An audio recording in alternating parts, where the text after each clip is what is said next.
Welcome to another episode of the MMA Lockcast. I'm your host, Manpreet, aka MMA Lock of the Night, your boy on social media at MMALOTN, and the architect behind the MMA Fight Archive, ensuring you leave no stone unturned when you're researching these upcoming MMA events. With over 4,600 fighter profiles for you to browse through and research that covers 17 different promotions from all over the world, if you enjoy predicting and breaking down fights, this is the best resource for you to save as much time as possible, as we have direct links to past fights for all these competitors on these upcoming MMA events. Check it out. Link in the description below. 7-day free trial available for you to try it out for free.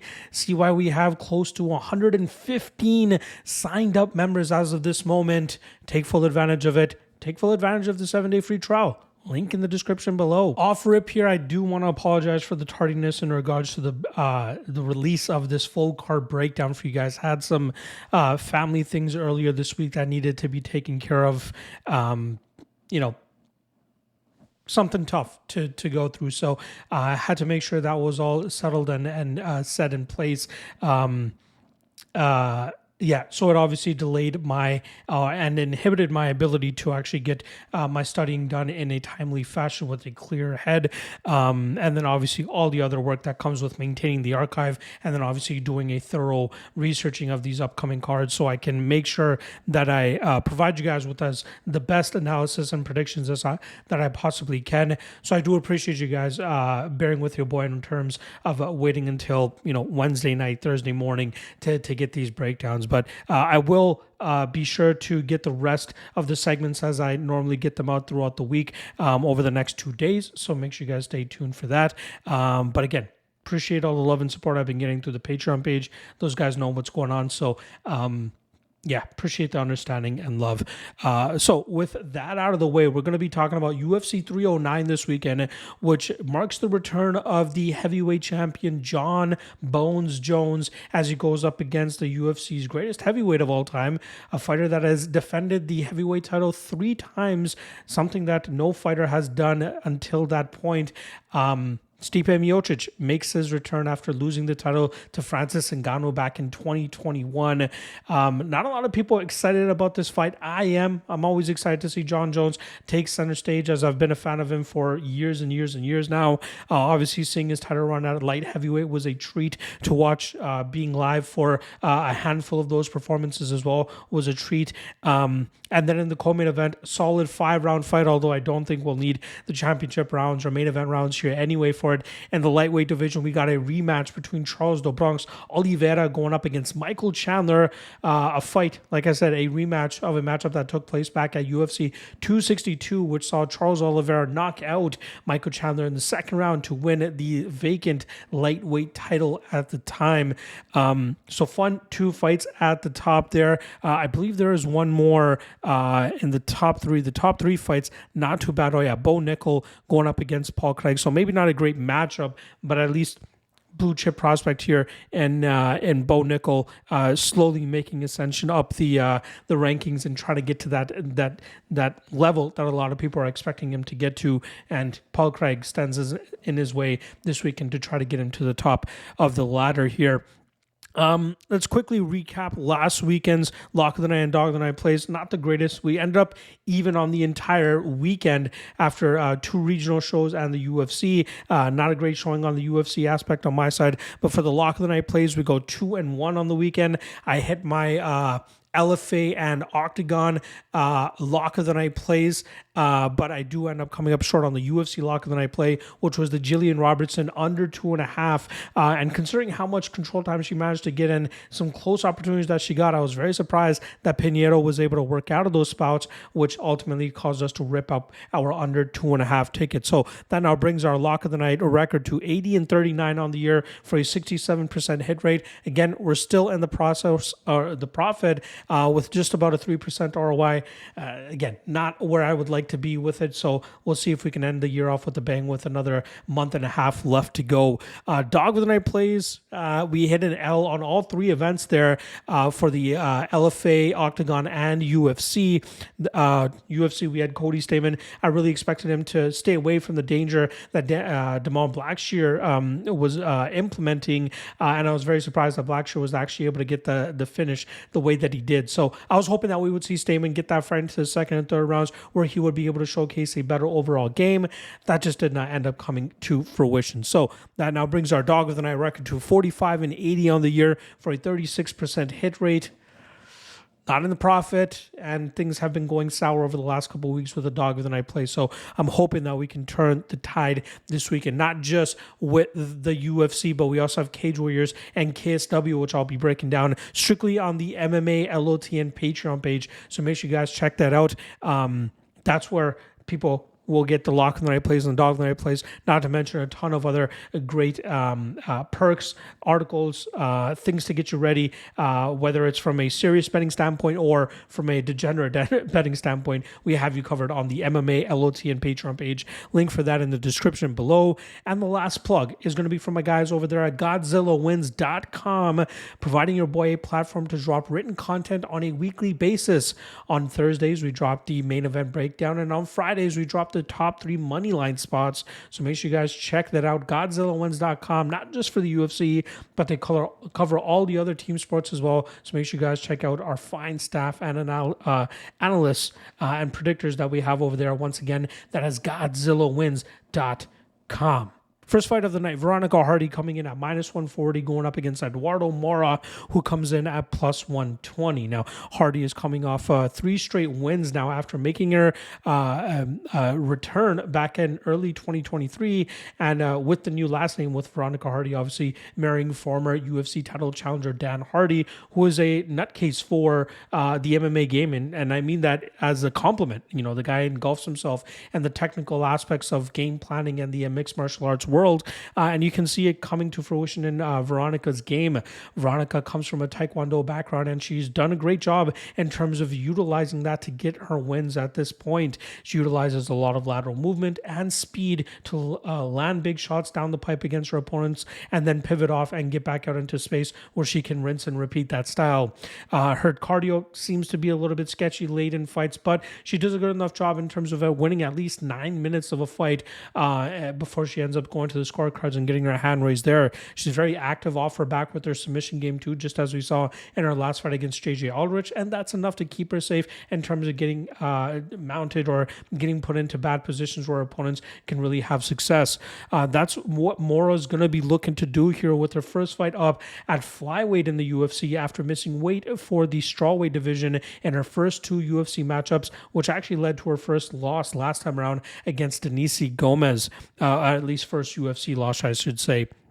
Moura, very much struggled to get that fight to the ground, and when she was unsuccessful in doing it, she really put everything into it. You can see around the 3 or 4 minute mark that she really starts to slow down, and then kind of technique just goes out the window, and she's just looking to bully her opponents.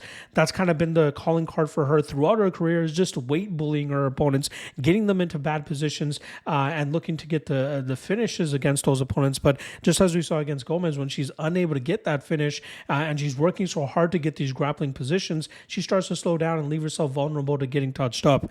Now, in this matchup against Hardy, I think Hardy will do a good enough job in terms of stopping most of the grappling advances of Moura.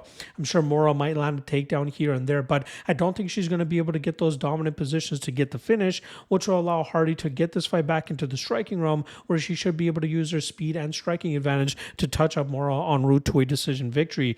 I do actually like the Veronica Hardy by submission prop as well at plus 1,400, as Moura will put herself in compromising positions in the second and third rounds as she starts to slow down, especially with feeling the resistance she will be from Hardy and seeing how active Hardy is when she is in the BJJ game as well. So I do think Hardy ends up winning this by decision, but again, I would consider that submission prop, especially with it being so juicy and seeing how irresponsible Moura can be in the grappling realm when she starts to slow down in deeper water. So give me a Hardy by decision with the vast majority of deliver success coming in the striking realm. All right, next up, Basil Hafez coming in at plus 240, going up against Oban Elliott, coming in at minus 280. We'll start off on the Hafez side, who normally implements a grapple-heavy approach, but most of that got shut down by Gall last time around. But we still saw Hafez dictate the pace of that fight, utilizing his power striking approach to land big shots on Gall and win that fight on the scorecards. Now, Gall actually only was outlanded by about 12 significant strikes that night, but it was clear that anytime Hafez landed, he was the one landing with way more power, and you can see the optics on Gall's face after this fight was actually done, and hence why Hafez ended up winning that fight. Hafez has a bit of a cardio issue as well, especially in fights that he's unable to dictate the pace in. And I think he's going to struggle to dictate the pace here against Oban Elliott, who very much surprised me last time around against a pressure fighter and Preston Parsons. I really expected Parsons to put Elliott through the ringer, but Elliott showcased great takedown defense and superior striking and even superior cardio, which led to him winning that fight on the scorecards. He did a great job in terms of stopping the takedowns and utilizing a volume-heavy approach with his striking, landing those straight shots down the pipe and relying on his speed to land those shots and get out of the way of any big damage that is coming back his way. I think that's going to be the type of approach he'll have to take here against the fire hydrant that is Basil Hafez. And I think ultimately the takedown defense of Elliott will allow him to keep this fight in the striking realm. And I think his slight speed advantage will keep him from getting too much damage from the Hafez side. And that should allow him to really touch up Hafez. I like that Elliott doesn't put everything into one shot. He wants to land volume. He wants to land stinging shots, and it may not produce a finish, but it will clearly frustrate his opponents, and I expect that to happen here against Hafez, which will lead to Elliott getting his hand raised on the scorecards. Look for an even more improved version of Elliott as he continues to ascend up the ranks here. All right, next up, Gall coming in at minus 140, going up against Brahimaj, who comes in at plus 120. Now, Gall is a guy that I've never really been that high on. Obviously, he got into the UFC with the CM Punk sweepstakes. Say that 3 times fast, back in 2016, and you can't blame any fighter that would have jumped on that opportunity, but unfortunately for Gall, he was then thrown to the higher level of fighters that he was going to face in the UFC, and it hasn't really worked out for him. He won the CM Punk fight, then he beat Sage Northcutt, for anybody that remembers Sage Northcutt, who was kind of a hyped prospect, but has just looked better than his actual skill set, and that ultimately led to him being stagnant throughout his MMA career. But since that Northcutt win, Gall is now 3-6 over his last 9 fights. He's tried changing up his training camp, most recently training out of Killcliff FC. It's clear that his hands are getting slightly better, but it just doesn't seem like he has what it takes to get to that next level in the mixed martial arts game. He is heavily reliant on his BJJ, which is where he does his best work when he can actually dictate the pace. I was very impressed with his durability last time around as he went up against Basil Hafez and ate some big shots, but never really counted himself out. But those are the experiences that are going to make him better. But I just don't know if I think he may have stunted his growth by getting into the UFC so early and facing those higher level guys that really just strip the confidence away from him. But still, depending on the level of opponent that he's going up against, he can make things closer than they should be.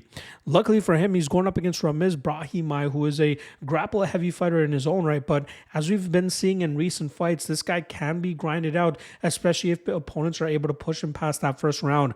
Brahimaj likes to bring the pressure and pace with his grappling early and finishes a lot of opponents early on in fights, but when opponents are able to shut that down or keep him standing, he really has nothing to offer in the striking realm, and that's where I think Gall can ultimately get the better of him in these exchanges. I think Gall has a good enough defensive grappling game that he's going to keep this fight in the striking realm, and from there he should be able to land more damage, more volume, and showcase better cardio down the stretch. Brahimaj really looks like he gives up on himself when he can get his things going in the first round, and I don't expect him to do that here against Gall. Again, both guys usually pretty flaky, low level of confidence on either guy here, but I'm going to have to go with Gall. But I do kind of lean the over 2.5. As much as Brahimaj breaks and doesn't really put up much of a fight when he can get his success going early, he's still going to be quite difficult to put away for Gall, especially if Gall is going to be looking to and get his grappling going, or even in the striking realm, he's not a big puncher. He might be able to overwhelm Brahimaj with volume and get the TKO, but this still could reach that 12.5 minute mark, and to get that over 2.5 around that -150 line, I feel like this has a pretty good shot of reaching the scorecard. So I'll probably lean my action on the over 2.5, but I will take Gall to win this fight by decision. All right, next up, heavyweights going at it here as we have Tybura coming in at -145, going up against Diniz, who comes in at +125. Now, start off on Tybura, who was 8-2 in his last 10 fights leading into his main event against Sergey Spivak earlier this year.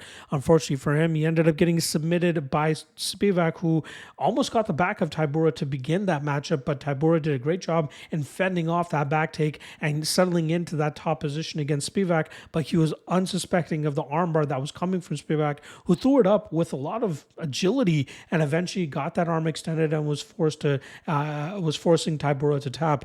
Tybura, I think at bare minimum, is a BJJ brown belt and normally showcases very good BJJ of his own, just as we saw when he tapped up Tai Tuivasa in his last victory. So to see him get submitted by an armbar by a big guy like Spivak was very surprising. But Tybura is normally one of the more complete mixed martial arts that we have in the heavyweight division. Now, I'm not saying he's like the best fighter at all, but his ability to mix his striking with his clinching to his grappling and showcasing a good enough cardio game over the course of 15 minutes usually allows him to go out there and beat the guys outside of the top 5. It's usually guys that are way better strikers with good enough takedown defense, or guys that are way more athletic than him, like Tom Aspinall, that are able to get the better of him. Otherwise, he does a good enough job in putting his mixed martial arts game together to grind guys out or find submissions and get them out of there that way too. He's going up against Diniz, who was actually scheduled to fight Derek Lewis at the beginning of November up in Edmonton. Unfortunately, a medical issue pulled Derek Lewis out of that matchup and forced Diniz to sit on the sidelines and now get the short notice matchup against a completely different opponent.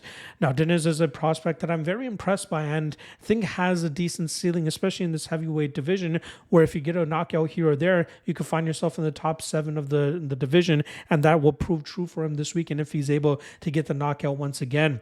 Last time around, he stopped most of the takedowns coming from Carl Williams until the 3rd round, but it seemed like we got a very timid version of Carl Williams, who seemed to be up against it in terms of being cut from the UFC should he not have put on a entertaining enough performance, hence why he didn't shoot as much early on in that matchup. Diniz showcased good footwork, good range management, and obviously with the striking style, he really puts his combinations together well, not really chasing takedowns, but just waiting for the knockout opportunity to show itself and then jump on it at that point. But I do still have some question marks about his ability to work back to his feet against better grapplers. We saw Williams able to hold him down later on in that matchup, but we do see Diniz working towards the cage and try to utilize the cage to get back to his feet, but I think it's going to get harder for him to do that against better heavyweight fighters, or at least more experienced heavyweight fighters. And unfortunately for him, that's what he's facing this weekend in Tybura. I think that's why we're seeing the line bounce the way that it is with Tybura. I believe he opened around -130, got bet down to +105, now finds himself closer to -150. I think that's a sign of, the public seeing that Tybura has that grappling advantage, and he has a good enough striking game to stay competitive with Diniz, at least for the opening minutes or so, and then from there he can get to his grinding approach and utilize his BJJ brown belt to eventually open up a submission opportunity here. So I do like Tybura a good bit. Obviously, we have to be worried about the potential knockout power of Diniz, but I do think Tybura can do a good enough job in terms of initiating the grappling as soon as possible, being strong in those situations, getting this fight to the ground, and just being an absolute nuisance to Diniz from that top position. To get, I think I saw the Tybura submission prop at +700. Not a bad way to take a shot on him here, but even at -150, I think he's a steal. So give me Tybura and Tybura by submission. All right, next up, we got David Onama coming in at -1,000, going up against short notice UFC debutant Roberto Romero, who comes in at +700. Now, David Onama is a guy that is finally earning my respect, and I am finally accepting the fact that he's not as bad as I originally made him out to be. I put him in this box that he was an early finisher, guy that gasses out and can be taken advantage of. But in back-to-back fights now against talented opponents, he's gone out there and proved me wrong both times. Against Gabriel Santos, he was up against it in the first round, but managed to come back in the second round and find the finish. And I just chalked it up to Gabriel Santos mismanaging his gas tank. But Onama shut me up once again last time around as he went out there and shut down the grappling game of JSP, not accepting bad positions for long periods of time, eventually getting back out into space, getting back to the striking realm and showcasing his superior striking and landing more damaging blows and winning that fight on the scorecards. His body language does not look good late in matchups, but he still has the ability to use explosive maneuvers to either get out of bad spots or land big strikes on the feet to either knock out his opponents or land damaging enough blows to nullify any type of grappling success his opponents have against him. Still, good prospect, higher ceiling than I initially thought he would have, but I still wonder how far he can take it. And we don't really get to have many questions answered this weekend as he takes on short notice UFC debutant Roberto Romero. Romero started his career 1-2 back in 2018, but then went 6-0-1 from 2021 to 2024. He ended up running into Patrick Lehane, who did a great job in terms of countering the type of approach that we normally see from Romero. Romero loves to rough his opponents up in the clinch, always pushing forward, crashing the pocket with wild, reckless shots, and normally throwing wide hooks so that he can get that collar tie and wrap his opponents up and push them against the cage and then just wear them down, utilizing body shots, little dirty boxing, good chipping knees. He's just looking to wear his opponents down and try to break them. Last time around, we saw him a lot more aggressive in terms of looking for the takedown and finding the submission, which he was able to get at the ending of the first round against a very experienced Japanese veteran who was actually 10 years older than him at the time. Romero trains out of Team Oyama and has mixed it up alongside Gabriel Green in recent years. But I just think that this is an unfortunate pairing for him in his short notice UFC debut. We see this all the time. We saw it last week with Zach Scroggins having to make his UFC debut against Elizio Zaleski because that was the only way he was going to make it into the UFC that quickly. Sure, he might have been able to put together a couple more wins and wait for the Contender Series next year, but why turn down the opportunity to make significantly more money than you were fighting on the regional scene or even fighting in the Contender Series just to get into the UFC and hopefully do better in your second outing? And that's what I'm thinking Romero is going to be hoping for here. Not saying that Romero is just going to roll over and let Onama get the win here. He'll obviously try to implement his grapple heavy approach and put Onama against the cage and wear him out there. But I think Onama is just going to be too fast, too powerful, and way better of a striker here, which will ultimately lead to him getting that knockout victory. I don't know if Romero has a long time in the UFC. I think that this is a guy that will probably be in and out of the UFC within 3 to 5 fights. And again, this is just a bad stylistic matchup for him. So I'm going to go Onama and Onama by knockout. All right, next up, we got Jim Miller coming in at plus 150, going up against Damon Jackson, who comes in at minus 175. Now, we'll start off on the Miller side of things, who was actually the first fighter to compete at UFC 100, 200, and in April, he was competing at UFC 300. Unfortunately, he got absolutely pieced up and chewed out by Bobby Green, who was able to get, I believe, 2 judges to score rounds 2 and 3, 10-8s in his favor. That's how badly Bobby Green beat the brakes off of Jim Miller. But he is always, Miller is always a guy that will provide entertaining fights. He loves to chip away at the lead leg of his opponents, utilize wide winging hooks to land his big power shots, but he also has a very aggressive BJJ game, which is usually the foundation to his path to victories. This guy's a BJJ black belt. I believe he has the second most submission victories in UFC history, but he also has the most fights in UFC history, as he'll be walking to the cage for the 45th time as a UFC fighter. Absolutely insane. And he still goes out there and puts on decent performances against prospects and veterans alike. We know he's never going to fight for a title, but he will always be a tough out to keep guys out of the top 15 or, just keep prospects from getting too ahead of themselves.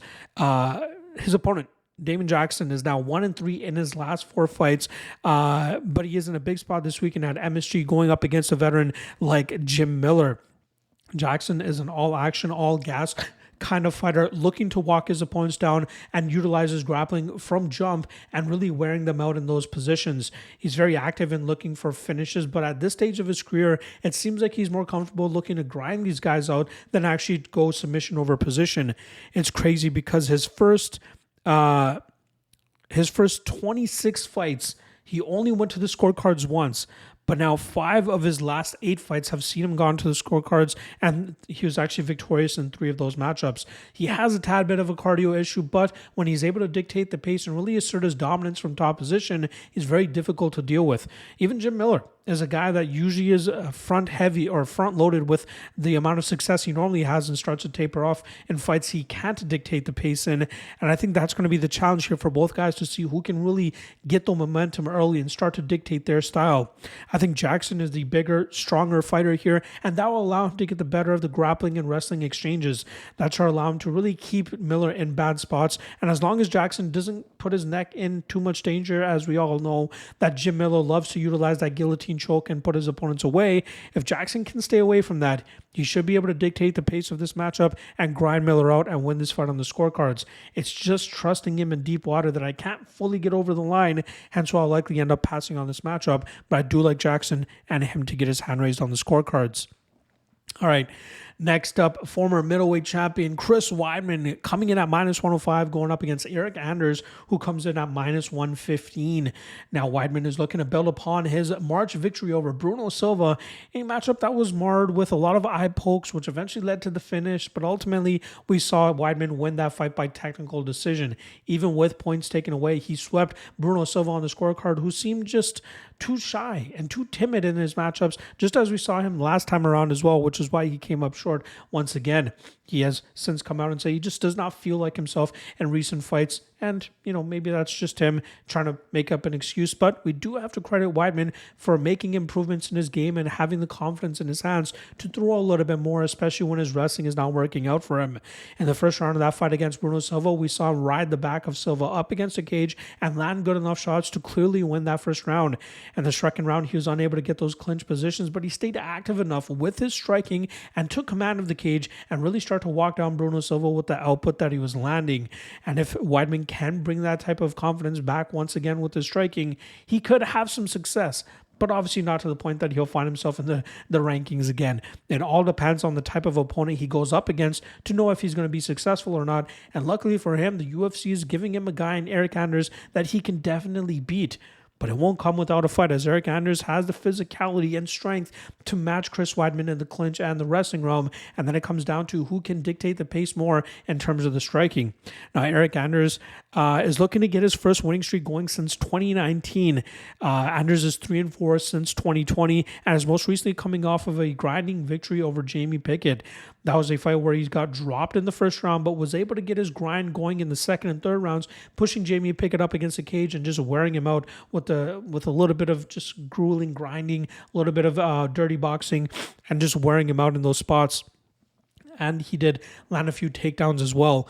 Anders, very strong, very physical. A guy that's largely gotten away with just bullying his opponents with his strength and with his physicality throughout his career, which is why we saw the peak of his career against Lyoto Machida, a fight that he saw himself as a big favorite going into. After losing that matchup, he's never been able to just hone things in enough to find himself in a main event slot again. In this matchup against Weidman, I do believe Weidman has the slight edge. I think he can mix it up in the clinch enough before Anders is able to reverse the position or at least break out and get back into space. And I do think Weidman has shown a little bit more confidence in terms of throwing his hands, and that will allow him to get ahead on Anders in terms of the scoring, output, and potential volume. The knock on Weidman in the past has been his durability, but he has yet to lose by knockout from punches since 2019 when he was up at light heavyweight going up against much bigger guys, and that time he went up against Dominic Reyes. If his durability can hold up just as it has since 2019, this is a fight that he can absolutely win. But to trust a 40-year-old against a guy in Eric Anders who's very flaky himself, it doesn't really give me too much confidence in terms of investing my money into this matchup. I do lean with Weidman. I think he grinds this one out, but this one is more of a sit back and watch how it pans out than actually gambling on it. I'm good with going with Weidman as the prediction, though. All right. Next up, prelim headliner here. I believe this is in the bantamweight division. Jonathan Martinez comes in at plus 110, going up against Marcus McGhee, who comes in at minus 130. Now, I'll start off on the Martinez side of things, who had a 6-fight winning streak leading into the biggest spot of his life back in June, down in Brazil, going up against the King of Rio, Jose Aldo, in Aldo's backyard. Very difficult proposition for a guy like Martinez breaking into the top 10 of the rankings. And unfortunately, he ended up getting swept on the scorecards and losing that fight by decision. We saw Jose Aldo utilize a solid approach with his fast striking, good combinations, nasty power, and even nearly finishing Jonathan Martinez in the third round of that matchup, which ultimately demoralized Martinez. But I look forward to seeing if he can bounce back this weekend with a decisive victory and getting back into the win column, which is something I'm pretty sure he's capable of doing. Now, Martinez, the bulk of his success has come from him going out there, leg kicking his opponents, debilitating his opponents, and then picking them apart with his hands afterwards.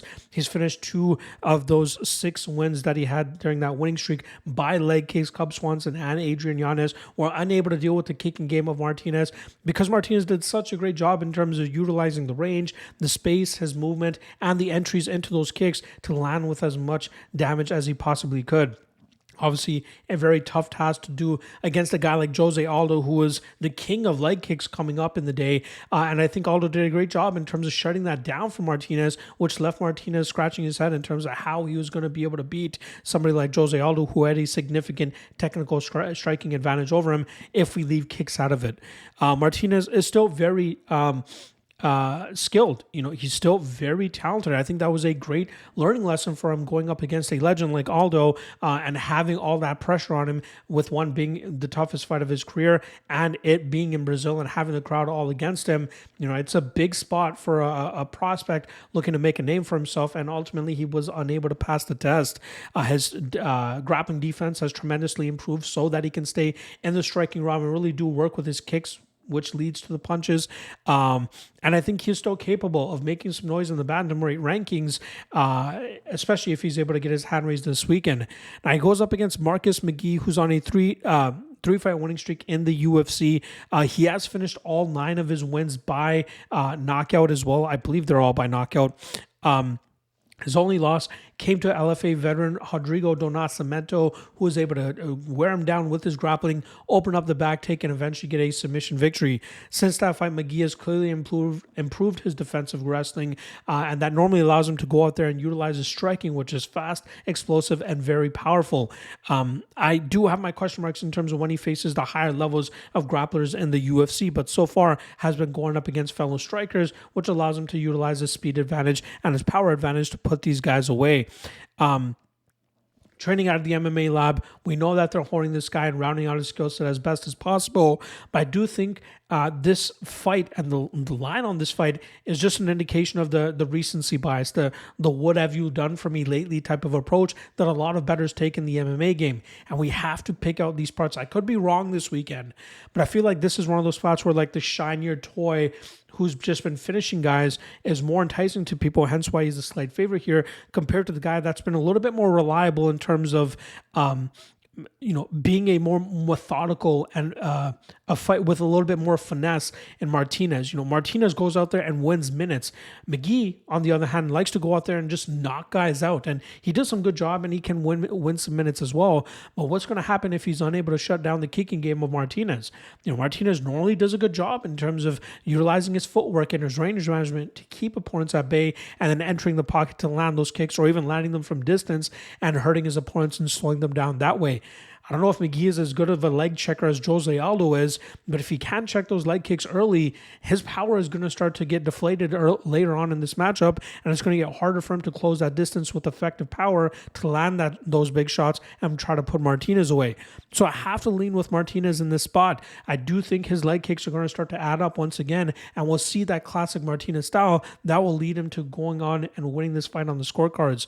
To get him at plus 110 and to try to battle the recency bias of McGhee, being the shiny new object in the UFC, I think we're getting a good spot here with a good fighter who's usually defensively very responsible in the striking realm. So give me Martinez and Martinez by decision. First fight on the main card here, we got Maurizio Ruffy coming in at -800, going up against short notice replacement James Llontop, who comes in at +550. Now, Ruffy was originally scheduled to fight Charlie Campbell, which would have been a fantastic matchup, but Llontop is a good replacement as well, which should surely provide fireworks and potentially be a fight of the night candidate. Now, starting off with Ruffy, if you just watch the shadow of this guy, you would think you're watching Conor McGregor. He follows the same type of stance, likes to utilize that wide stance, that straight shot down the pipe with such speed and accuracy has made him so dangerous throughout his professional MMA career. You couldn't ask for a better debut than what he was able to do against Jamie Mullarkey. Mullarkey tried dictating the pace from the jump, but as he started running into those big shots from Ruffy, you could see the damage start to accumulate on Mullarkey's face and the confidence start to spill away, and that's where Ruffy was able to take advantage of that, take the momentum into his hands, and then eventually get a brutal finish in the dying seconds of the first round. Trading out of the fighting nerds and utilizing that very unique striking style. This is a guy to keep an eye on, but we can't get too far ahead with how good he could actually be. This is a guy with losses on his record, right? This is a guy that can be defeated. And similar to Marcus McGhee that we talked about earlier, people are always enticed by the guy that comes in with a handful of finishes and going up, taking steps up in competition. Now, I do believe he's the better fighter here in James Llontop. A scrappy fighter, has good durability, can usually walk his opponents down, put big punches on them, put big output on them, usually break his opponents and finish them late or go on to win fights by decision. But we do see when he goes up against guys that are better technical strikers than him, usually his aggressive style ends up working against him. Just as we saw last time around when he came up short against Vyacheslav Borshev. Borshev was able to touch him up, land better combinations. It was a gritty fight from both guys, but you can see the difference when Borshev was landing and when Llontop was landing, and who is landing more effectively as well. I think Ruffy will clearly land the better shots here, but I think it's going to be harder for him to put Llontop away. I saw the KO prop on Ruffy, which I get it. He's finished all of his opponents. But at -200 is a wild number because we know it gets harder and harder for fighters to get finishes when they get into the UFC because their level of competition gets harder to put away. Llontop, durability-wise, is pretty difficult to put away. I think he's going to be able to eat some of the bigger shots from Ruffy, which will make this a closer fight than the odds indicate. But I do think the over 1.5 would probably be the play in this matchup. I still expect Ruffy to land the bigger shots and end up winning this fight on the scorecards, which I believe we can get by decision at +300. Not a bad spot to take a little bit of a nibble, especially on a -800 favorite. But the over 1.5 around that -170 range, I think is a damn good spot to take a shot on, as I do believe that this will be a little bit of a back and forth fight with Llontop eating some big shots, but this should get us over that 7.5 minute mark and maybe even by decision, hopefully to cash that +300 decision prop. So give me Ruffy by decision, but -800 is a little bit too wild for my liking. All right, next up, Viviane Araujo coming in at +220, going up against Karine Silva coming in at -260. Now, we'll start off on the Viviane Araujo side, who is now 1-3 in her last 4 fights, and usually starts off her fights pretty hot, but starts to taper off midway through the fights where opponents have been able to take advantage, swing the momentum, and go out to beat her in the second and third rounds. Has good striking, good hand speed, decent stinging power, good grappling early as well, but is a fighter that will give up bad positions as she starts to slow down in high activity fights in the second and third rounds, just as we saw when she went up against Amanda Ribas. Again, when she can dictate the pace, she's hard to deal with, but she's very difficult to trust, especially in deeper waters. She's getting up there in age as well. She turns 38 next week. Again, it's going to be tough, especially with the level of opponents that she's been going up against lately. Now she's going up against Karine Silva, who for the first time in her 22-fight career went to the scorecards and won by decision. She had only been to the scorecards once before and lost that fight, but every other fight that she had won by finish. She is very dangerous when she gets to the grappling realm. She loves to utilize heel hooks. She's very aggressive with that front choke as well. That's what she usually brings to the table. She is currently on a 9-fight winning streak, showcasing that she's very dangerous, utilizing that grapple heavy approach, waiting for those submission opportunities and taking it on home with her. I do have my question marks about her effectiveness against fighters that she can take take to the ground and can't grind out, especially in deeper waters, just as we saw last time around against Ariane Lipski. That bailed her out, late in that fight, even though I believe one or two judges scored that third round in Lipski's favor. Had she not gotten those takedowns, it would have been interesting to see how that fight would have panned out. In this matchup, both women kind of tough to trust down the stretch. But I do have to lean with the strength advantage of Silva, especially in the second and third rounds as Araujo starts to slow down. Araujo will be very live in the first round to win it on the scorecards, so maybe even a live entry on Silva going into round 2 would not be a bad way to approach this fight. But even at minus 260, it's just too wide in the spot. I do believe Silva's grappling advantage will end up allowing her to win this fight, probably on the scorecards. But Araujo is not somebody to overlook because of the striking advantage that she holds in this fight. Silva's striking is a lot of kicks. It's just trying to stay safe at the distance until she can get her grappling going, getting fights to the ground and trying to find success there.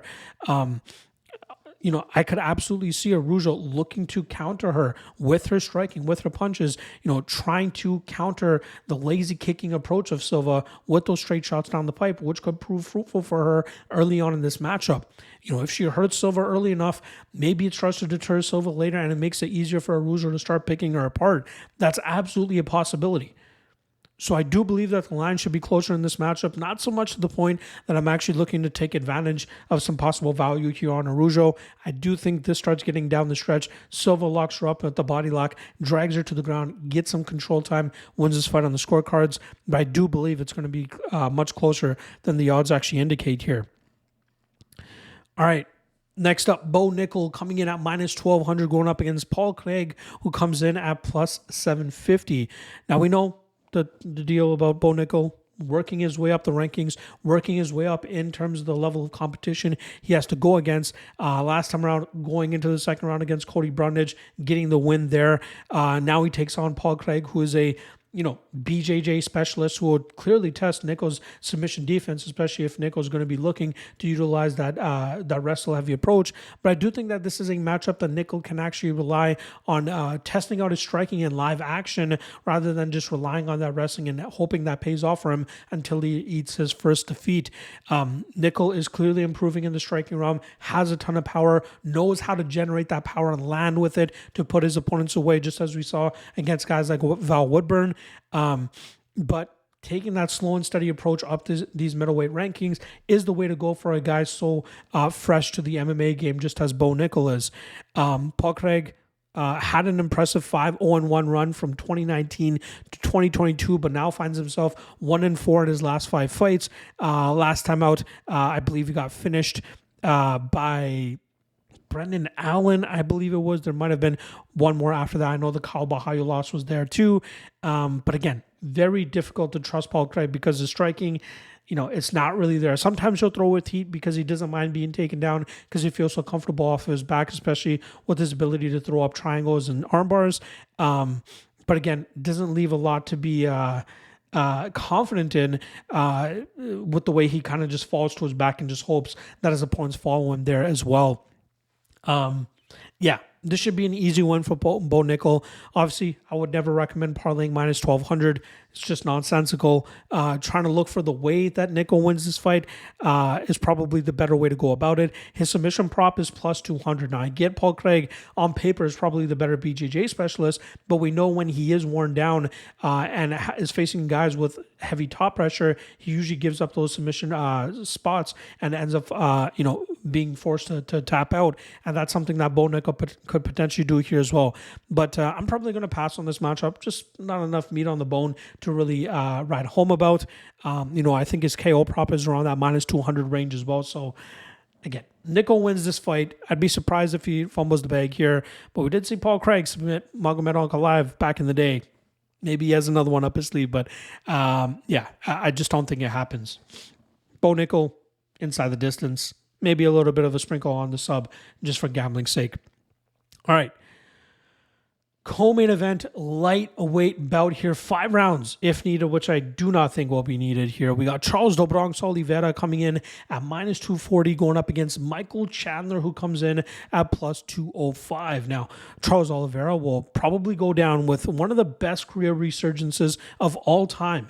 You're talking about a guy that went 10-8 through his first 18 fights, then went on an 11-fight winning streak, which included winning and defending the title before running into Islam Makhachev and losing the title to him.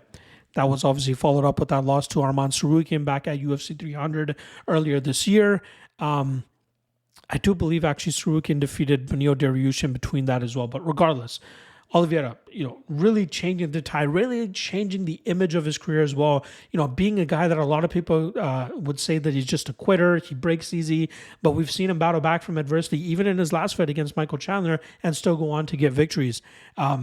Obviously, very dangerous in the submission game. He holds a record in the UFC for most submission victories, but it's really been his striking and his technical striking that has allowed him to be successful at this stage of his career, because he starts punching guys into submissions, or he, clubs and subs guys, forces bad takedown attempts from his opponents so that he can latch onto guillotines or dart strokes and submit them that way as well. But still, he's getting up there in age now. He's 35. He turned 35 back in October. He's eaten a lot of damage throughout his career as well. You have to wonder at what point that's going to stop allowing him to be successful. He made that fight against Tsarukyan a little bit closer than it should have been, mainly due to the submission attempts that he had in rounds 1 and 3. But I thought it was clear that Tsarukyan won those fights.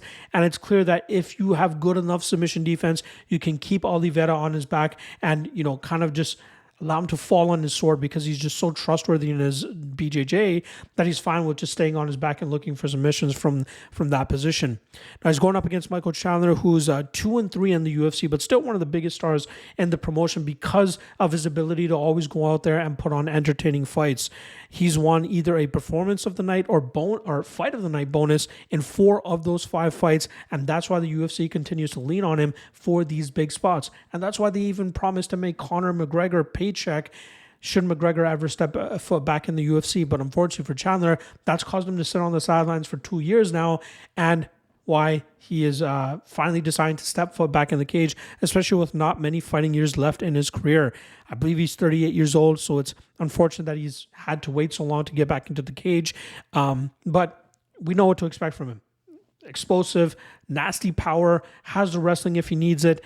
A ton of experience, can cause chaos and thrive within it. His last fight against Dustin Poirier was a great example of what Michael Chandler could be. We saw him have a little bit of wrestling success before starting getting teed off by Poirier in the last minute of the first round. Then in the second round, gets to his wrestling right away, dominates that second round with his wrestling and top control. And then in the third round, gets a little bit overzealous with his wrestling, giving up a position, allowing Poirier to eventually get the back and get that rear naked choke. Again, Chandler, usually always all gas, all fire, but very dangerous with the power that he presents.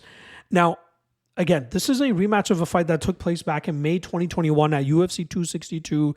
The main event that night, if I'm not mistaken, for the vacant lightweight title. The first round, you watch that first round and you wonder to yourself, how the hell Michael Chandler is now plus 205, plus 210 in a rematch, especially after how that first round went. I believe 2 judges scored that first round 10-8 in Michael Chandler's favor. He found himself in a very bad position against Charles Oliveira and defended perfectly. He got his back taken, defended on the submissions, eventually got back to his feet, put the beating on Charles Oliveira with the power, hurting him seemingly badly, but was unable to get the job done there because he went into the guard of Oliveira and allowed Oliveira to recover, which eventually led to Oliveira landing a beautiful left hook to counter Chandler, put him on wobbly legs, and find that TKO. But if Chandler's a little bit more defensively responsible and lands his big power, stays out of the guard of Charles Oliveira, keeps that pressure on him, and eventually finds that big shot to put him away, it's more than possible that he could have won that fight. So in this matchup, without the odds, my prediction is still going to be Charles Oliveira.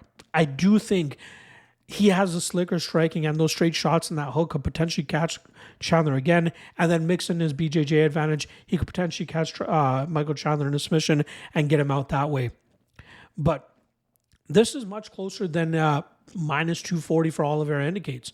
So this, in my opinion, warrants a bit of a shot on Michael Chandler at plus 210. If you want to go for his KO prop, I think that's around plus 300, but why not just go for the full thing and just go plus 210, plus 220, whatever number you can get on Chandler, and just play him on his money line because again, we know he has the power to hurt Oliveira, and he survived some pretty sticky spots in the submission game, so who's to say he can't survive some of the grappling scenarios with Oliveira and keep him on his back and stay out of those submissions. I like the under 1.5. I always love the under 2.5 in Charles Oliveira fights because they don't often see fights going into the third round or even past that 12.5-minute mark.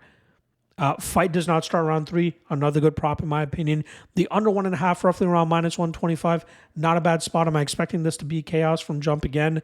But I do believe in terms of a money line spot, I think Chandler is worth a little bit of a nibble here, even if it's just for a half unit, because this line is just way too wide.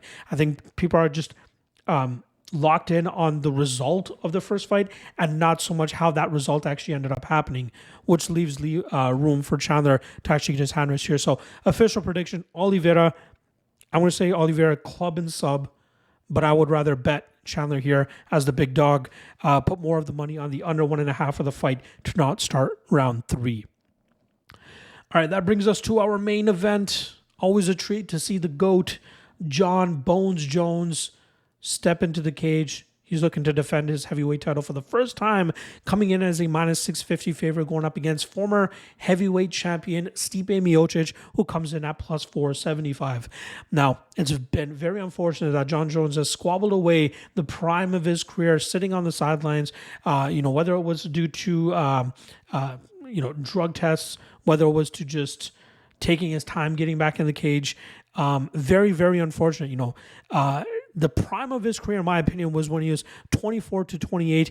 During the time he was the light heavyweight champion and staying very active and defeating the opponents that he did, showcasing his unorthodox striking style, utilizing his grappling to put opponents in bad positions, utilizing his submissions to get those, those guillotines like he did against Lyoto Machida, the rear naked choke that he had against Quinton Rampage Jackson.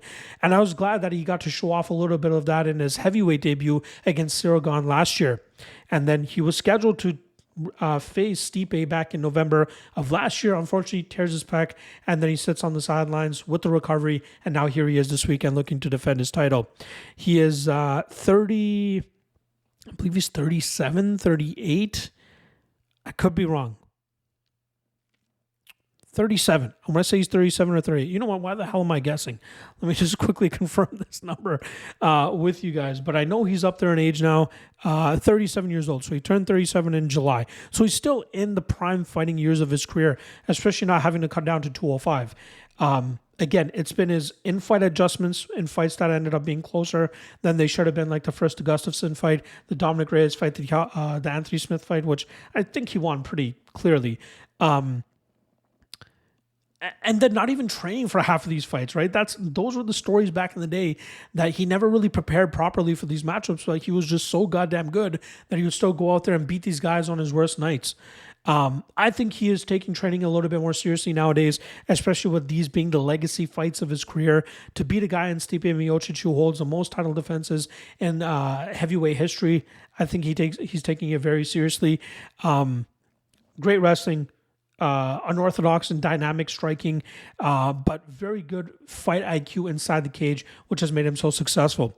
Stipe, on the other hand, defended the title 3 times, lost against Daniel Cormier, beat Daniel Cormier to get it, beat Daniel Cormier once again to defend it, and then ended up coming up short against Francis Ngannou back in 2021.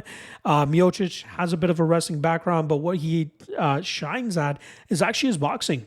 He has good combination striking, decent stinging power, usually looks to land those big shots, put his opponents away. That's how he defended his titles for the most part.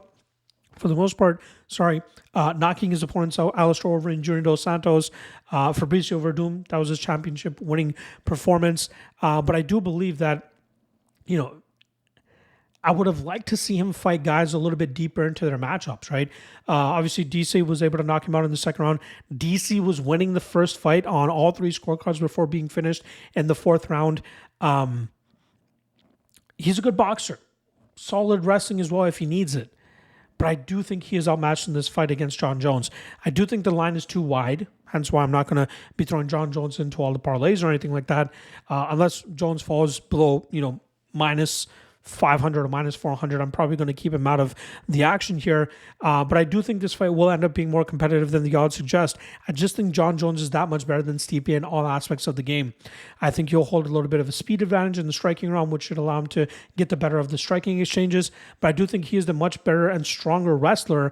And I think that will allow him to get this fight to the ground and have some dominating moments from against Stipe from that top position, which could potentially open up a TKO opportunity for him. Maybe he shows off his 12-6 elbows, which got him his only defeat in his career by DQ against Matt Hamill way back in the day. Maybe he tries to show it off here against Stipe, getting that dominant position and raining down those big shots. But I do think that Jon Jones, even at 37, even being out of the cage for as long as he has, is the best fighter on the world, in the planet, or on the planet, I should say. And I think he goes out there and defeats, and I think he defeats Stipe.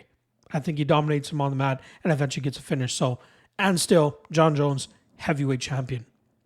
There you guys go. It's been nice to take my mind off things by focusing on the fights, researching the fights, and finally breaking it down for you guys here. I still got KSW 100 and Cage Warriors 180 to break down. Those will strictly be on the Lock of the Night Patreon page.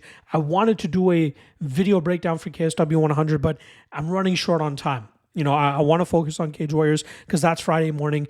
If I can get KSW research done by Friday afternoon, I will drop that video breakdown for you guys. No promises, but again, I'm up against the clock here in terms of getting my researching done effectively and dealing with all the other stuff that I got going on. So no promises, but if you want the written breakdowns for those cards, check out the Lock of the Night Patreon page. Link in the description below. All right, appreciate the love. Appreciate the support. Thank you guys again for understanding for the tardiness and dropping this breakdown. But there you guys go. Hopefully we can cash some tickets this weekend. I'll see you guys Thursday afternoon for a chunk of other content that I got dropping. See you guys then. Peace.